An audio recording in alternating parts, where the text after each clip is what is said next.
D'habitude, les reportages sur la crise ne commencent pas par une balade en barque. Mais Philippe ne se promène pas. Il part au travail. C'est même un travailleur comme les autres. Ce matin, comme chaque jour, il est en train d'aller en quelque sorte à l'usine. Et son usine est en train de fermer. Ici, sur l'étang de Thau, vous voyez des parcs, des tables à huîtres.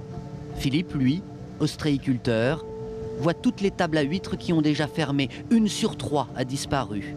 Une saignée pour ce qui reste de l'emploi dans la région.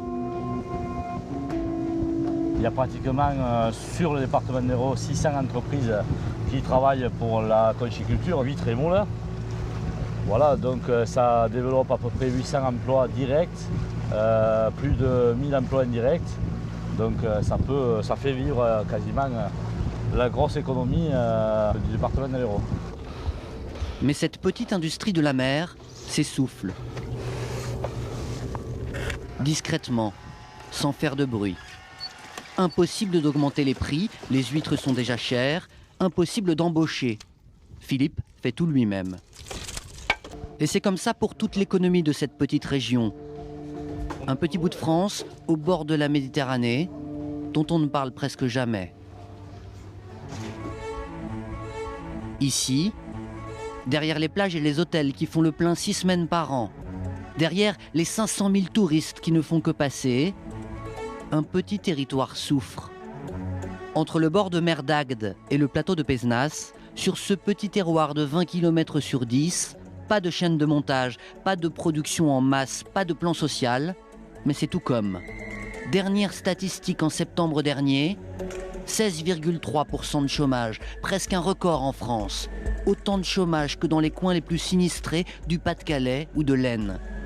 Ici, 75 000 personnes sont frappées de plein fouet par la crise, en silence. Car aucune usine ne ferme, il n'y a pas d'usine. Aucune industrie n'est délocalisée, il n'y a pas d'industrie. Les emplois ici sont détruits un par un, discrètement et malgré eux, par des commerçants, des artisans, des pêcheurs ou des vignerons. Une fois les touristes partis, les travailleurs saisonniers n'ont plus rien. C'est cette histoire que nous allons vous raconter. À Agde, centre-ville, c'est l'heure de l'apéro. 21 000 habitants, 6 431 chômeurs enregistrés. Là, c'est là, à la fin du mois octobre-novembre, hein, 8 commerces qui vont fermer là. Mais ça n'interpelle personne, là, ça. Ça s'en fout, là, qu'est-ce que c'est ça? Et les commerces, c'est de la merde, la centre-ville. On a un centre historique, on a des cathédrales, hein, on a des vieilles rues. Marseille hein, et Agde, les 2 plus vieilles rues de France. Et voilà le résultat. Une ville morte. Alain, 42 ans, fait partie de ces 8 commerçants qui ferment, rien que cette année. Pour aller visiter sa boutique, encore ouverte quelques jours, il faut longer ses devantures déjà closes, ces boutiques de centre-ville qui ont déjà rendu l'âme. Alain vend des vêtements dans le quartier depuis 20 ans, mais les acheteurs ont disparu. Aujourd'hui, dans 15 jours, je ferme. Alors que d'habitude, les autres années? D'habitude, on est ouvert à l'année. Parce qu'on aime cet endroit, on essaie de le faire vivre un petit peu. Et là, on peut plus, on n'arrive plus à tenir. Alain viendra donc grossir les rangs des chômeurs qui ne touchent que le minimum social, 474 € par mois. Il est devenu comme ses clients qui n'achètent plus. Le prix moyen, c'était 50 € et maintenant, les gens ont du mal à sortir 50 € pour un vêtement, quoi. Des rues qui se vident, une activité qui s'évapore, commerce morose, BTP en crise, saison touristique de plus en plus courte, ceux qui viennent au soleil pour trouver du travail sont déçus. Le chômage ici bondit à toute vitesse, plus 4 points en 4 ans, 2 fois plus vite que dans le reste du pays. Timothée, lui, tente de rester optimiste. Comme 23% des jeunes Français, il n'a donc pas d'emploi, mais il a des projets. Il vit seul, ici, depuis le mois de septembre. Il vient de quitter la maison de ses parents. Alors là, vous êtes chez moi, où je dors. 480 € de loyer par mois. Et donc par rapport à l'entreprise, ça sera ici, ça sera un peu plus haut. Comme il ne trouve pas de travail malgré ses diplômes, il rêve de créer une société de cours d'informatique pour les personnes âgées. Activité professionnelle. Donc cette pièce, donc, elle fait 17 mètres carrés à peu près de mémoire, donc suffisant puisque l'essentiel de mon activité se fera à l'extérieur. Et ici, ça sera vraiment dédié sur tout ce qui est la partie financière, gestion de dossiers ou relance téléphonique, etc. La mère, deuxième employeur de la région, licencie à tour de bras, mais sans faire de vagues. Un chalutier disparaît chaque année du port d'Agde. Philippe, petit patron pêcheur depuis 10 ans, avait autrefois 4 salariés. Malgré lui, il a détruit des emplois. Moi j'ai le bateau depuis 2002 et effectivement chaque année on voit qu'on régresse et on ne s'en sort pas.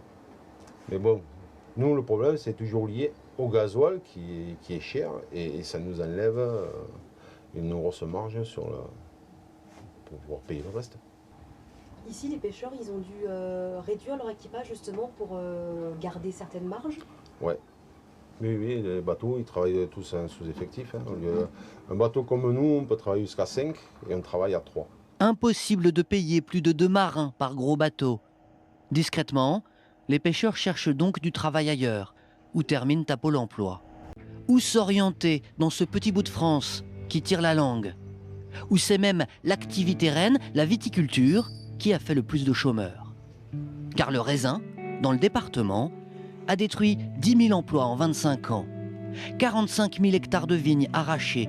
Ceux qui travaillaient là sont partis.